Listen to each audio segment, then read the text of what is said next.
టారిఫ్లపై తగ్గేదేలే అంటున్నారు అమెరికా అధినేత ట్రంప్. చైనాకు మరోసారి షాక్ ఇచ్చారు. చైనా ఉత్పత్తులపై సుంకాలను 145% పెంచేశారు. మిగతా దేశాలకు 90 రోజుల పాటు రిలాక్సేషన్ ఇచ్చిన ట్రంప్ చైనాపై సుంకాల శంఖం పూరిస్తూనే ఉన్నారు. అటు చైనా కూడా ఢీ అంటే ఢీ అంటుంది. దీంతో రెండు దేశాల మధ్య ట్రేడ్ వార్ మరింత ముదురుతోంది. ప్రపంచ దేశాలపై టారిఫ్లను 90 రోజుల పాటు నిలిపివేసిన ట్రంప్ చైనాను మాత్రం వదిలిపెట్టలేదు.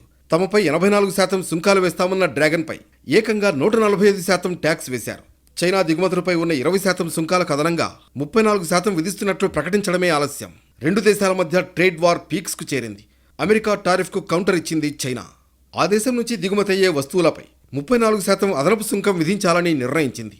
చైనా నిర్ణయంపై ఘాటుగా రియాక్ట్ అయిన ట్రంప్ ఏకంగా 125%కి పెంచేశారు. అయితే ఆ నిర్ణయం తీసుకున్న కొన్ని గంటల్లోనే మరోసారి చైనాకు షాక్ ఇచ్చింది అమెరికా. సుంకాలను 145%కి పెంచేసింది.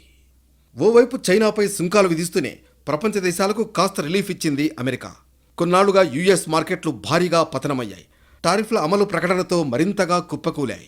పరిస్థితి ఇలాగే కొనసాగితే అప్పులు పుట్టవు, స్టాక్ మార్కెట్లు కుప్పకూలతాయి, మాంద్యం త్వరగా కమ్మేస్తుంది. దీంతో తప్పనిసరి పరిస్థితుల్లో ట్రంప్ యూటర్న్ తీసుకోవాల్సి వచ్చింది. పైగా చాలా దేశాలు టారిఫ్లపై చర్చలకు ముందుకు రావడం కూడా ట్రంప్ను ఆలోచనలో పడేసింది. తమపై ప్రతీకార సుంకాలు విధించడాన్ని తట్టుకోలేకపోయిన ట్రంప్ చైనాకు మాత్రం మినహాయింపులు ఇవ్వలేదు.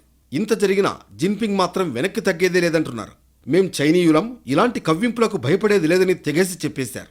దీనివల్ల తమకు నష్టమే అయినా అమెరికా బ్లాక్ మెయిలింగ్ ముందు తలగ్గకూడదని జిన్పింగ్ భావిస్తున్నారు. ఇరు దేశాలకు దీనివల్ల నష్టం ఉంటుందని డ్రాగన్ అంటోంది.